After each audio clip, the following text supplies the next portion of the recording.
জন্মের পরপরই একটা শিশু কাঁদতে শুরু করে কেন? ও কি ব্যথায় কাঁদে নাকি এটা আল্লাহর তৈরি কোনো বিশেষ প্রক্রিয়া? চলো একটু গল্পের মতো করে বুঝে নিই। মায়ের পেটের ভেতর শিশুর জীবনটা হয় একদম আলাদা। চারপাশে উষ্ণতা, নীরবতা আর নিরাপত্তার অনুভূতি। ভেতরে শিশু অক্সিজেন পায় কিন্তু সে নিঃশ্বাস নেয় না। শুনতে অবাক লাগছে তাই না? আসলে মায়ের পেটে শিশুর ফুসফুস নিষ্ক্রিয় অবস্থায় থাকে। দুটো ফুসফুসই তরল দ্বারা ভর্তি থাকে, যেন একটা বেলুনে পানি ভরা আছে। বাতাস নেই কিন্তু পানির কারণে শেপটা ঠিক রয়েছে। তাহলে শিশু অক্সিজেন পায় কিভাবে?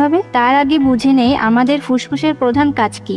আমরা নিঃশ্বাসের মাধ্যমে বাতাস থেকে অক্সিজেন টেনে নেই, সেটা আমাদের ফুসফুসে গিয়ে জমা হয়। আর আমাদের হার্ট প্রতিনিয়ত রক্ত পাম্প করে। হার্টের একটা দরজা দিয়ে অক্সিজেন বিহীন রক্ত ফুসফুসে যায়। তখন ফুসফুসে থাকা অক্সিজেন গুলো রক্তে মিশে আরেকটা রাস্তা দিয়ে হার্টে ফিরে আসে। এরপর অক্সিজেন যুক্ত রক্ত হার্টের আরেকটা দরজা দিয়ে সারা শরীরে ছড়িয়ে পড়ে। কিন্তু মায়ের পেটে শিশুর ফুসফুসের কাজটা করে প্লাসেন্টা। শিশুর রক্ত নাভির নাড়ি দিয়ে প্লাসেন্টায় যায়, সেখানে অক্সিজেন নেয়, কার্বন ডাই অক্সাইড ছেড়ে দেয়, আবার পরিষ্কার রক্ত হয়ে হার্টে ফিরে আসে। হার্ট তখন সেই রক্ত শিশুর শরীরে ছড়িয়ে দেয়। কিন্তু লক্ষ্য করবেন, হার্টের কাজের প্রক্রিয়ার সাথে ফুসফুসের একটা ভূমিকা আছে।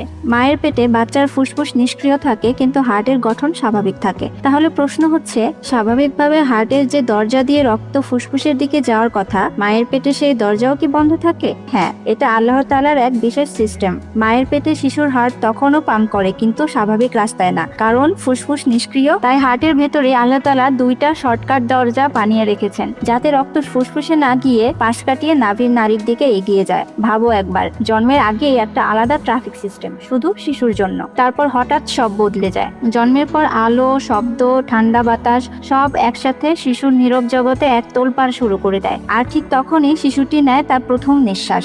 এই প্রথম নিঃশ্বাসের সাথে সাথে ফুসফুস খুলে যায়। ভেতরে যে পানি ছিল তার একটা অংশ প্রসবের রাস্তা দিয়ে বের হওয়ার সময় বুকে প্রচন্ড চাপের কারণে শিশুর নাক মুখ দিয়ে বেরিয়ে আসে। আর বড় একটা অংশ শিশুর রক্তের মধ্যে মিশে যায়, যেন বহুদিন বন্ধ থাকা একটা ঘর হঠাৎ জানালা খুলে দিল। ঠিক এই সময় হার্টের রক্ত সঞ্চালনের রাস্তাটিও বদলে যায়। যে শর্টকাট দরজাগুলো এতদিন খোলা ছিল, আল্লাহর হুকুমে সেগুলো বন্ধ হতে শুরু করে। হার্ট এবার স্বাভাবিক নিয়মে কাজ শুরু করে। হার্ট থেকে রক্ত ফুসফুসে, ফুসফুস থেকে আবার হার্টে। এই অল্প সময়ের মধ্যে একটা শিশুর ভেতরে এক অমূল পরিবর্তন ঘটলো। এর প্রতিক্রিয়ায় শিশুটি জোরে জোরে কেঁদে ওঠে। ভাবো তো, এই কনকনে শীতে ভোরবেলা কম্বল মুড়ি দিয়ে আরাম করে ঘুমাচ্ছ, হঠাৎ কেউ এসে টান দিয়ে কম্বলটা তুলে নিল, জানালার পর্দা সরিয়ে দিল, চিৎকার করে বলতে লাগলো, ওঠো ওঠো। তখন কেমন লাগবে তোমার? মন চাইবে চিৎকার করে কেঁদে উঠি, তাই না? জন্মের সময় একটি নবজাতকের বেলায়ও ঠিক এরকম অবস্থা তৈরি হয়।